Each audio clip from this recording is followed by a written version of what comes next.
After serving the Boston area on FM radio and the internet, WBUR is adding a new dimension. It's a storefront on Commonwealth Avenue that can serve as a cultural venue and a community town hall. With room for 240 seats and equipped with a viewing screen and robotic cameras, CitySpace was made possible by the largest donation in WBUR's history. To tell us about the space and the mission is BUR's Director of Community Engagement, Amy Macdonald. Thank you very much for being with us, Amy. You're welcome. First of all, your background in BUR, going back a ways, you worked with Christopher Lydon on The Connection. He was a trailblazer talking to people who were not in the same place at the same time. Yeah. So how do you go from that to this? Another connection to Boston University. I was actually getting my PhD in English literature at Boston University and writing the thesis, and was losing the fire in the belly writing my thesis, and I realized that I was a passionate dilettante, and Chris Lydon is a passionate dilettante. And so just being curious about a lot of things, and public service is to present these conversations and to educate people and illuminate people and inspire people. And so he did that on the air. WBUR still does that on the air. And another way to do that is to have really interesting events. So that kind of producer mind, what's an interesting conversation, what's going on, who are the interesting thinkers, and what's happening, and let's combine different people and let's have really interesting conversations and present them live. Well, WBUR got a very big donation from the Levines for this, and they felt that something was missing in the city. Jonathan and Jeannie Levine are passionate about dialogue, civic conversation, bringing people together. And there isn't a place like that in Boston. I like to refer to it, as do they, as the 92nd Street Y of Boston. And you can have Kennedy Library forums, the Institute of Politics forums at Harvard. Many of the universities have all sorts of speakers, but there's not a place in this city that has everything, that has author readings, lectures, debates, ballet performances, hip hop, poetry slams, cooking demonstrations, live podcasts, and that is what this space will be. It will be eclectic, it will be an array of events, all sorts of different content.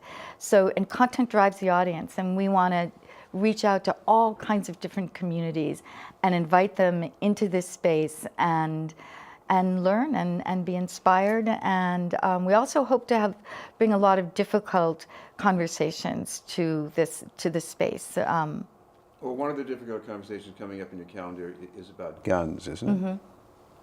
That is an event that we're doing with the Boston University Public School of Health. And we just found out today that Governor Baker is joining that panel. That is quite a panel. There's never been that many people who are passionate about this subject together. So it's the Dean of the BU Public School of Health, John Rosenthal of Stop Handgun Violence, Speaker DeLeo, Maura Healey, and Governor Baker, and Nestor Ramos, I believe, as well. And it's looking at gun violence as a public health issue.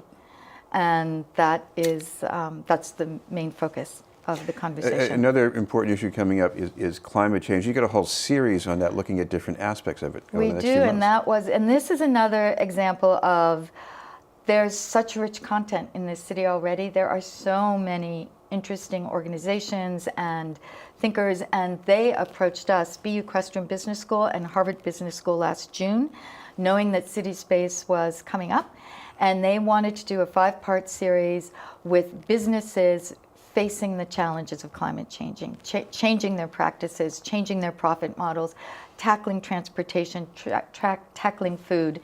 And so we've been working together for months on this 5-part series, and it's really the who's who in the industries coming together to talk about the challenges and possible solutions.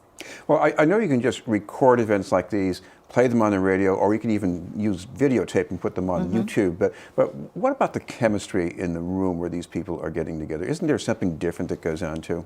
It is, and it's almost counterintuitive with everybody on their screens and plugged in. But what we're finding is that people are craving events. They're craving being in a room with other people and experiencing experiencing conversations. And Charlie Kravitz, the general manager of BUR, was really a visionary. And the minute he started at WBUR 8 years ago, he had his eye on Landry's Bicycle Shop and just wanting BUR to have an event space. And there are a lot of naysayers, a lot of people didn't get it. And now more and more and more, Atlantic Live, Atlantic Magazine has live events. Vermont Public Radio is building their own event space. Maine Public Radio is building their own event space. And these public radio and magazines are realizing it's another way to form a community. It's another way to experience things. And yes, you can record them and we can archive them, but there's a craving for being present.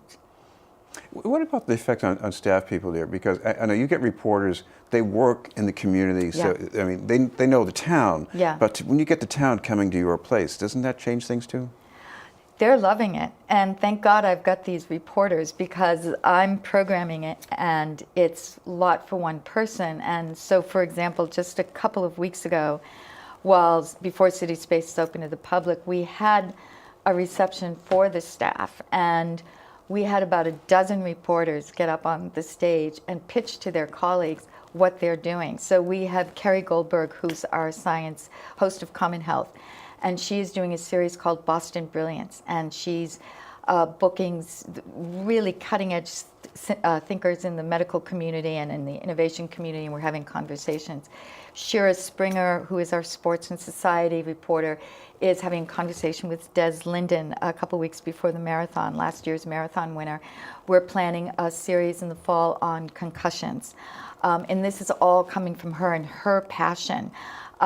We have Shannon Dooling, our immigration reporter, wanted to do a story about following an immigrant family from the minute they leave their country till they arrive here and what they go through.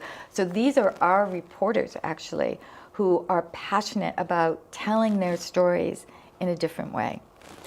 This is BNN News, and we're talking with Amy Macdonald from WBUR. Amy, what other thing this space does is it fills a gap in performance venues of Boston. I wasn't aware of this, but you should explain it because it's interesting. It's we've already got booking, music, dance, some hip hop slams. So it has it seats about 240. It has a stage that is pneumatic, so it can go all the way to the floor, halfway there. It's state-of-the-art sound, so it's double glass windows, so you can't hear the T, you can't hear fire engines, you can't hear ambulances. So we'll record everything. Some will be recorded on the radio, and some it will all be archived. But we plan to have a version of Othello transferred to Turkey. We have Matthew O'Coin, who was a McCarthy Genius Award this year. He has an ensemble, music ensemble. He's a librettist and opera composer. We have his ensemble coming in conversation with Christopher Lydon. We have a dance performance called Abilities Boston, and it is a troupe of people who are physically challenged in wheelchairs and in walkers, and they are remarkable and beautiful, and they're doing a dance performance as well. And there are more. And then you got BSO chamber players coming up. On Sunday we have a BSO community chamber performance. It's sold out. It'll be to capacity. Well, finally, we should remind people you've got a grand opening on the 28th. So what's lined up for that? So a week from this Thursday, February 28th, doors open at 2:30, or I think maybe a little earlier than that. We have a live program of Radio Boston from 3 to 4 o'clock. Our daily Monday through Friday local show will be live. Then we have we have a live podcast called Endless Thread. The two hosts will be doing a live show. And then we have Bob Oakes interviewing 4 of our reporters who are going to be having events and what they're doing. And finally, we had a Tiny Desk contest this summer. That's the NPR Tiny Desk, has local bands play. And the fan favorite, the woman who got voted fan favorite, will send us out with a free concert. So it's come by. Will last from about 3 to 7:30. We'll have some food, we'll have some drinks, and it's free and open to the public. And you always have schedule information on your website, so people can go there? Yes, wbur.org/events or CitySpace WBUR, and it will show up, and we have a complete lineup for the spring. Thank you very much. Thank you. Amy Macdonald from WBUR.